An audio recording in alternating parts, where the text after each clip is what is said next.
traditions in the making, and today we're going to make our basic yeast dough recipe for you. The ingredients that you're going to need to get started are salt, active dry yeast, sugar that we've divided, milk, butter, egg yolks, lots of flour, and a little bit of vegetable oil. So what do we do first? We're going to melt the butter. Kristen's going to have to take it to the stove, melt the butter, and add 2 cups of milk and 1/2 cup of sugar. Okay, but I melted the butter like she asked me to do, and we're going to go ahead and add the sugar, the salt. You want to heat that until it reaches about 110 to 115 degrees. And you don't want it to get too hot, so if you need to use a thermometer, you can. I've got 1/2 cup of warm water. Her water is pretty hot, so you don't want to get it too hot or it'll kill the yeast. But I'm going to mix this sugar and this yeast, and I'm going to give it a little stir, try to get the yeast dissolved.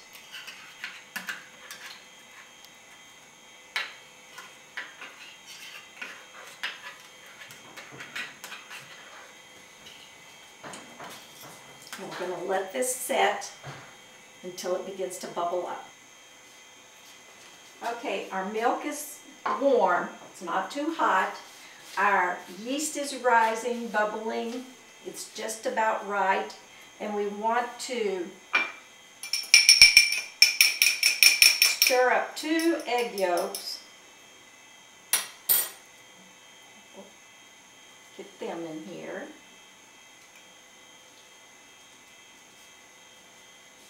And then we're going to add our yeast. Make sure that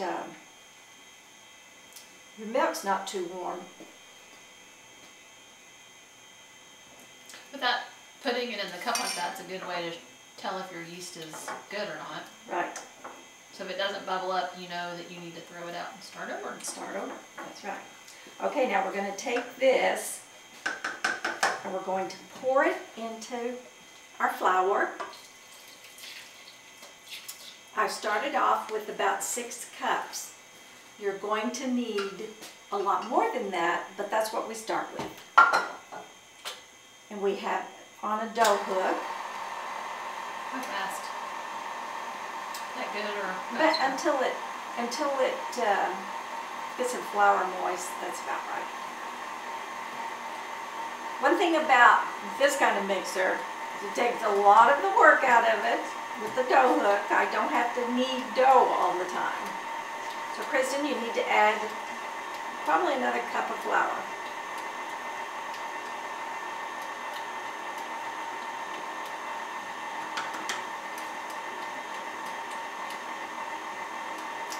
If it's a cloudy day, kind of like it is here at our house, you're going to have to add a little more flour. You don't want it to be sticky. You want the flour to just beat in there really good, knead in there, and it'd be easy to work with. If not, you're going to have a globby mess on your hands. Kind of erase our bowl. Yeah, scrape the bowl a little bit. It is still sticky. Okay. Go again. No, don't beat it that fast. Okay, you need a little bit of, just start sprinkling. Don't put in a great deal.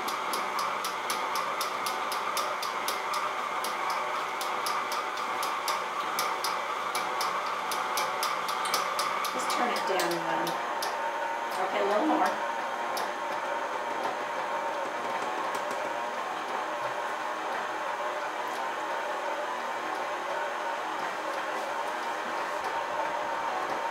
Okay, a little bit more.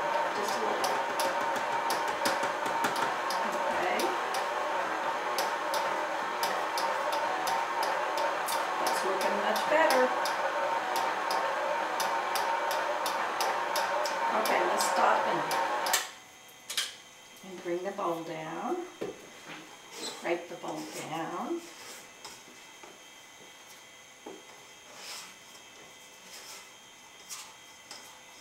Okay.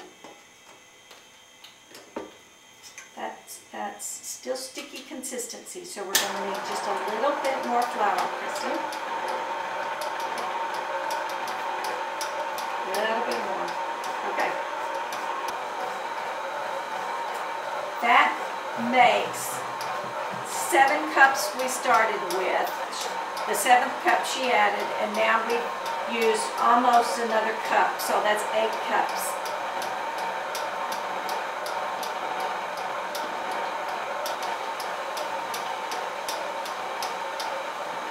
Okay, we're going to scrape it down. Let's see how it's doing. Aha!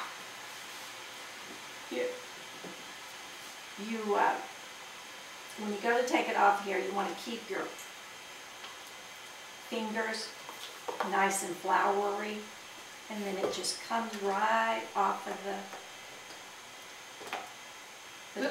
hook. Yeah, that's what it was. I couldn't say it. Now we want to make sure this has got all the flour incorporated into it. Nice consistency. There's a story to this pan, to this bowl. This was my grandmother's bowl, and my grandmother started making bread for her family when she was less than 10 years old. And all the years in our family, no one could cook like Grandma could cook. And so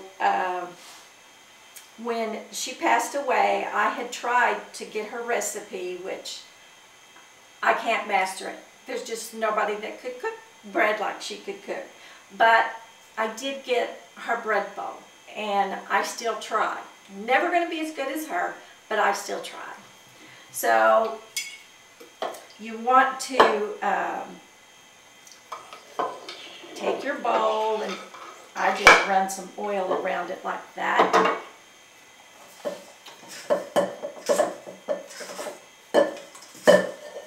And because this dough has such a good consistency. Heavy, isn't it? It's, yeah, but it's perfect. Oh, it's perfect. I just we've already kneaded it good in the pot, and so I'm just kind of giving it a little bit more around the edges. And, you know, kind of to around. You want to turn it upside down, and coat the top of it, and then we're ready to let it rise. We're going to cover it, and we're going to heat a pot of boiling water and put it in a bowl in our oven, and then put this beside of it and let it rise for about an hour.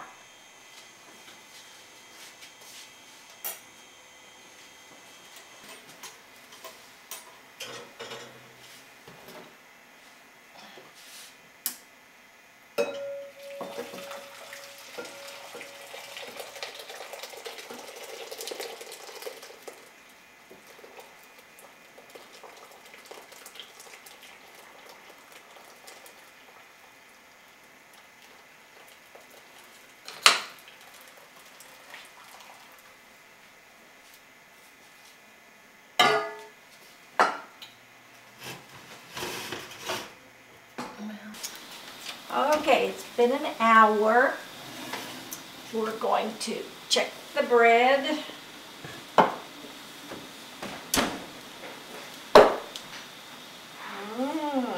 We're going to poke it down good.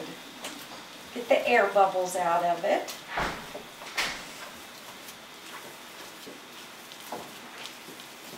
And just pull it from the side, push it to the middle, and then turn it back over, smooth side up.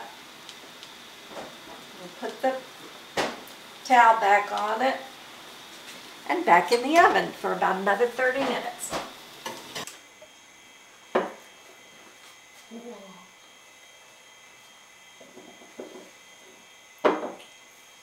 We've let our bread rise for another 30 minutes, and I'm going to punch the air bubbles out of it again. And we're going to take my little scraper here and I'm going to try to cut it close to in half. Certainly doesn't matter. And you need to mash all the air bubbles out of it.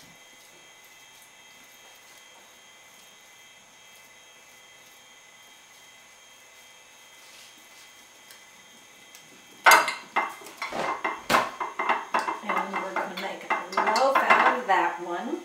And out of this one, I've oiled these pans so that the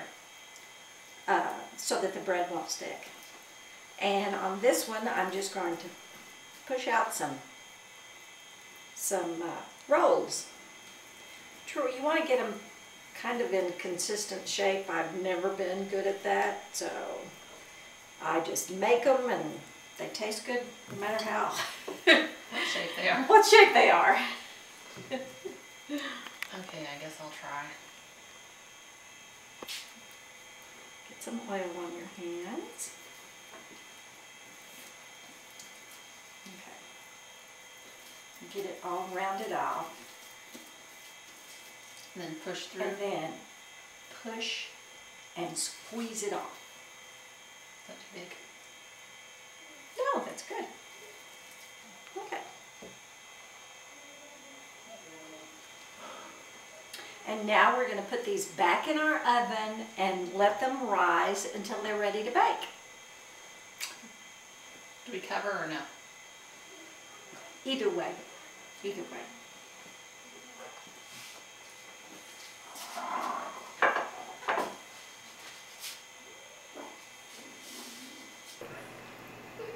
We've let these rise in the oven for about another hour.